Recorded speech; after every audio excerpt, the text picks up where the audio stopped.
حضرت شعیب علیہ السلام۔ حضرت شعیب علیہ السلام قوم مدین میں پیدا ہوئے، جو حضرت ابراہیم علیہ السلام کی تیسری بیوی کتورہ سے پیدا ہونے والے بیٹے مدین کے نام سے مشہور ہوئی۔ ان کو اصحاب الایکا بھی کہتے ہیں۔ ایکا کے معنی جھنڈ والے، یعنی وہ جگہ جو بڑی سرسبز و شاداب ہو اور اس میں ہرے بھرے جنگلات کے جھنڈ ہو۔ لوط اور مدین کی قومیں ان بڑی سڑکوں پر آباد تھی جو حجاز سے شمالی ملکوں کو جاتی تھی۔ یہ بڑی پرفضا جگہ تھی، نہریں تھیں، آبشاریں تھیں، پھل اور میوے تھے۔ قوم بڑی خوشحال تھی۔ اسی خوشحالی نے ان کو خدا سے غافل کر کے گناہوں میں آلودہ کر دیا۔ جب حضرت شعیب علیہ السلام کو نبوت عطا ہوئی، تب انہوں نے دیکھا کہ صرف چند لوگ ہی برے نہیں بلکہ ساری قوم ہر قسم کے برے کام کرتی ہے اور پھر ان برائیوں پر فخر کرتی ہے۔ وہ گناہ کو گناہ نہیں سمجھتی ہے۔ ان میں بڑی خرابی یہ تھی کہ وہ بت پرست اور مشرک تھے۔ وہ جب کوئی چیز لیتے تو زیادہ لیتے، لیکن جب دیتے تو کم دیتے، یعنی ان کے ناپ اور تول کے پیمانے درست نہ تھے۔ وہ کم تولتے اور کم ناپتے تھے۔ اسی طرح وہ چیزوں میں ملاوٹ کرتے، چوری کرتے اور ڈاکے ڈالتے تھے۔ وہ لوگ بہت خوشحال تھے، پھر بھی ہر ناجائز ذرائع سے دولت پیدا کرتے تھے۔ اسی طرح وہ بہت دولت مند ہو گئے تھے اور دولت نے ان کو مغرور اور متکبر بنا دیا تھا۔ وہ سمجھتے تھے کہ یہ دولت ہماری محنت، چالاکی اور ہنر سے پیدا ہوتی ہے۔ انہوں نے یہ کبھی نہ سوچا کہ سب کچھ اللہ دیتا ہے۔ اللہ کی توحید پر ایمان اور شرک سے دور رہنا سارے انبیاء کا مشترکہ عقیدہ رہا ہے، لیکن حضرت شعیب علیہ السلام اس کے علاوہ قوم کو خاص برائیوں سے بچا کر صحیح راستے پر لانے کے لیے آئے تھے۔ حضرت شعیب علیہ السلام ان کو یہ تعلیم دینے آئے تھے کہ حقدار کو اس کا پورا حق ملنا چاہیے۔ یہ ایک بنیادی بات ہے۔ اس میں خرابی آ جائے تو پھر قوم میں بہت زیادہ گناہ اور بد اخلاقیاں پیدا ہو جاتی ہیں۔ آپ نے اپنی قوم کو اللہ کا پیغام دیا، اے میری قوم، اللہ کے سوا کوئی عبادت کے لائق نہیں۔ خرید و فروخت میں ناپ تول کو پورا رکھو اور لوگوں سے معاملات میں کھوٹ نہ کرو۔ سچی بات کو قبول کرو اور جھوٹ سے باز آ جاؤ۔ اللہ کی زمین میں فتنہ فساد نہ پھیلاؤ۔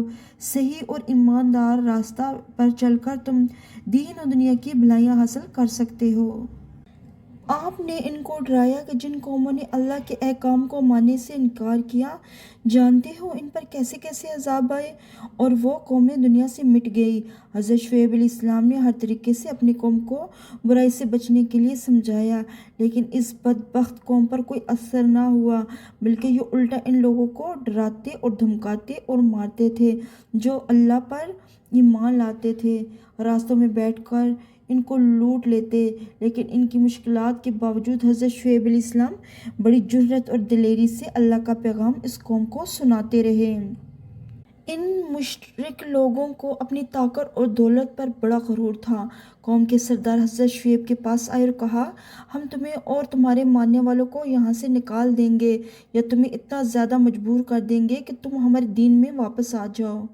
حضرت شعیب علیہ السلام نے فرمایا، تمہارا دین جھوٹا ہے، اللہ نے ہمیں تمہارے دین سے نجات دے دی ہے۔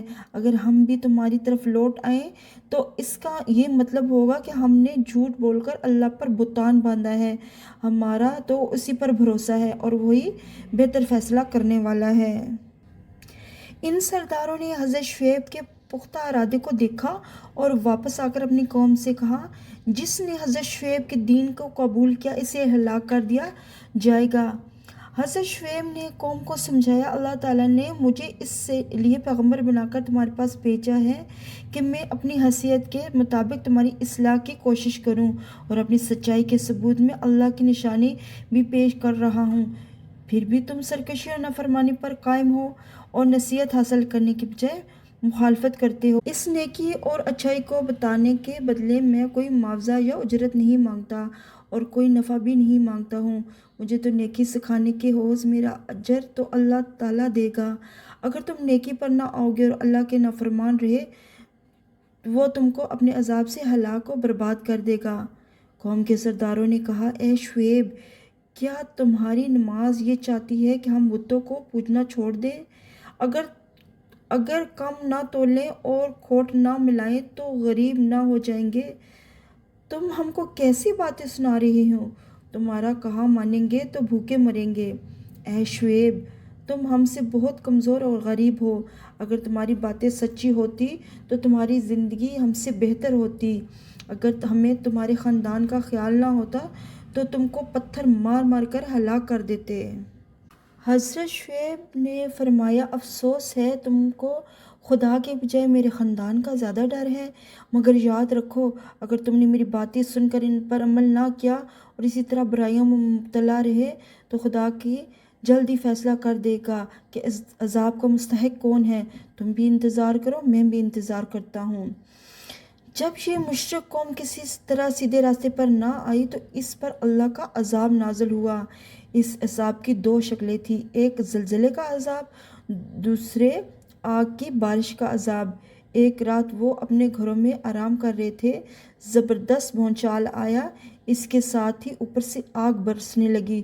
صبح تک ساری کی ساری قوم اللہ کے عذاب کا شکار ہو چکی تھی اور جگہ جگہ ان کے جھلسے ہوئے جسم پڑے تھے۔ ان کہانیوں سے ہمیں یہ سبق حاصل ہوتا ہے کہ جو بھی اللہ کے راستے کو چھوڑ کر برائیوں کا راستہ اختیار کرتا ہے تو ان قوموں پر اسی طرح کے عذاب آتے ہیں۔ وآخر دعوانا ان الحمد للہ رب العالمین۔